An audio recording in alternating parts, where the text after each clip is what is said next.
اعوذ باللہ من الشیطان الرجیم بسم اللہ الرحمن الرحیم اللہم صلی علی محمد وعلی آل محمد کما صلیت علی ابراہیم وعلی آل ابراہیم انک حمید مجید اللہم بارک علی محمد وعلی آل محمد کما بارکت علی ابراہیم وعلی آل ابراہیم انک حمید مجید رب اشرح لی صدری ویسر لی امری واحلل عقدۃ من لسانی یفقہوا قولی ربنا زدنا علما یا مقلب القلوب ثبت قلبی علی دینک آمین۔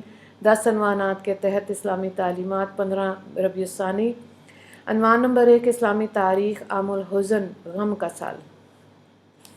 رسول اللہ صلی اللہ علیہ وآلہ وسلم کی زوجہ محترمہ حضرت خدیجہ رضی اللہ تعالیٰ عنہا اور چچا ابو طالب عنہ ہر وقت اور چچا ابو طالب ہر وقت آپ صلی اللہ علیہ وآلہ وسلم کا ساتھ دیا کرتے تھے۔ ایک مرتبہ ابو طالب بیمار ہو گئے اور انتقال کا وقت قریب آ گیا۔ آپ صلی اللہ علیہ وآلہ وسلم نے فرمایا، اے چچا، ایک مرتبہ لا الہ الا اللہ ہو کہہ لو تاکہ خدا کے سامنے تمہاری شفاعت کے لیے مجھے دلیل مل جائے۔ لیکن ابو جہل اور عبداللہ بن امیہ وغیرہ نے کہا کہ ابو طالب، کیا تم عبد المطلب کے دین کو چھوڑ دو گے؟ ابو مطلب نے کلمہ پڑھنے سے انکار کر دیا اور آخری لفظ جو ان کی زبان پر تھا وہ یہ کہ میں عبد المطلب کے دین پر ہوں، اور انتقال ہو گیا۔ ابھی چچا کے انتقال کا غم ہلکا نہ ہوا تھا کہ اس کے کچھ ہی دنوں کے بعد آپ صلی اللہ علیہ وآلہ وسلم کہ جان نثار اور غمخوار بیوی حضرت خدیجہ کبریٰ رضی اللہ تعالیٰ عنہ بھی اس دنیا سے چل بسی۔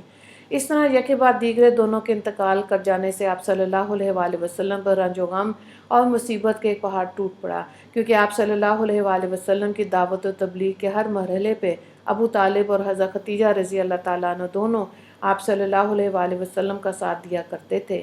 حضرت خدیجہ رضی اللہ تعالیٰ عنہ تو ہمیشہ آپ صلی اللہ علیہ وآلہ وسلم کی مدد کرتی تھیں اور پریشانی کے وقت بہترین مشورہ دیا کرتی تھیں، اس لیے دونوں کا ایک سال میں انتقال کر جانا آپ صلی اللہ علیہ وآلہ وسلم کے لیے بڑا حادثہ تھا۔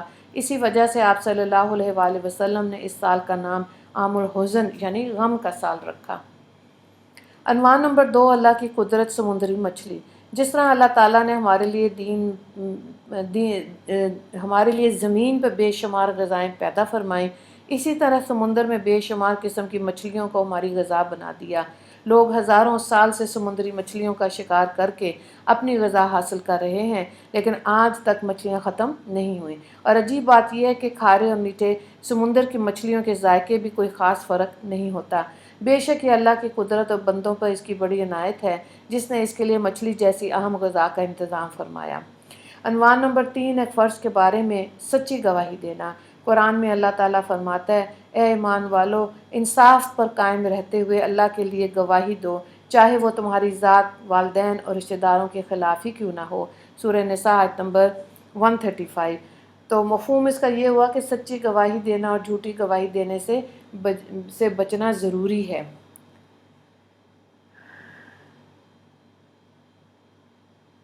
عنوان نمبر 4، ایک سنت کے بارے میں بیت الخلاء جانے کا طریقہ۔ رسول اللہ صلی اللہ علیہ وآلہ وسلم جب استنجا کے لیے تشریف لے جاتے تو چپل پہن لیتے، سر کو ڈھانپ لیتے۔ بہقی کی یہ روایت ہے۔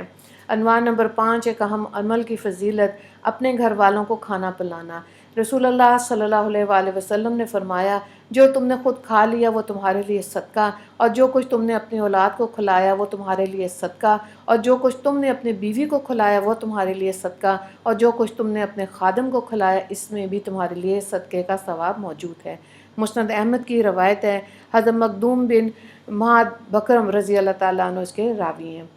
عنوان نمبر 6، گناہ کے بارے میں، شرک اور قتل کرنا۔ رسول اللہ صلی اللہ علیہ وآلہ وسلم نے فرمایا، اللہ تعالیٰ ہر گناہ کو معاف کر سکتا ہے مگر اس آدمی کو معاف نہیں کریں گے جو شرک کی حالت میں مر جائے، دوسرا وہ آدمی جو کسی بے گناہ مسلمان بھائی کو جان بوجھ کر قتل کرتے۔ ابو داؤد کی روایت ہے۔ حضرت ابو دردہ رضی اللہ تعالیٰ عنہ اس کے راوی ہیں۔ عنوان نمبر 7، دنیا کے بارے میں، دنیا میں امیدوں کا لمبا ہونا۔ رسول اللہ صلی اللہ علیہ وآلہ وسلم نے فرمایا، مجھے اپنی امت پر سب سے زیادہ ڈر خواہشات اور امیدوں کے بڑھ جانے کا ہے۔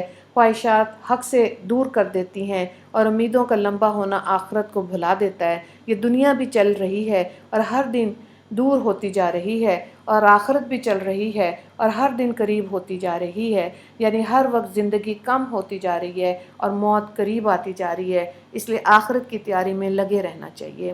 حضرت جابر رضی اللہ تعالیٰ عنہ اس کے راوی ہیں۔ عنوان نمبر 8، آخرت کے بارے میں نیک عمل کرنے والوں کا انعام۔ سورہ شعراء آیت نمبر 22، قرآن میں اللہ تعالیٰ فرماتا ہے، جو لوگ ایمان لائے اور نیک عمل کرتے رہے وہ جنت کے باغوں میں داخل ہوں گے، وہ جس چیز کو چاہیں گے ان کے رب کے پاس ان کو ملے گی، ان کی ہر خواہش کا پورا ہونا بھی بڑا فضل اور انعام ہے۔ عنوان نمبر 9، طب نبوی سے علاج، ہاتھ پاؤں سون ہو جانے کا علاج۔ حضرت ابن عباس رضی اللہ تعالیٰ عنہ کی موجودگی میں ایک شخص کا پاؤں سن ہو گیا تو انہوں نے فرمایا، اپنے محبوب ترین شخص کو یاد کرو۔ اس نے کہا، مجھے محمد صلی اللہ علیہ وآلہ وسلم، تو وہ ٹھیک ہو گیا۔ حضرت مجاہد رضی اللہ تعالیٰ عنہ اس کے راوی ہیں۔ عنوان نمبر 10، قرآن کی نصیحت۔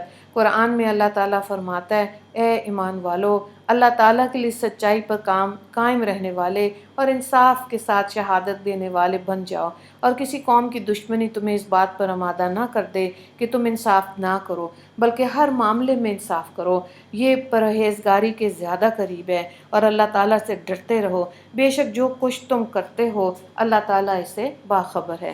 سورہ المائدہ آیت نمبر 8۔ وآخر دعوانا ان الحمد للہ رب العالمین۔ اللہم اغفر للمسلمین والمسلمات والمؤمنین والمؤمنات۔ السلام علیکم ورحمۃ اللہ وبرکاتہ۔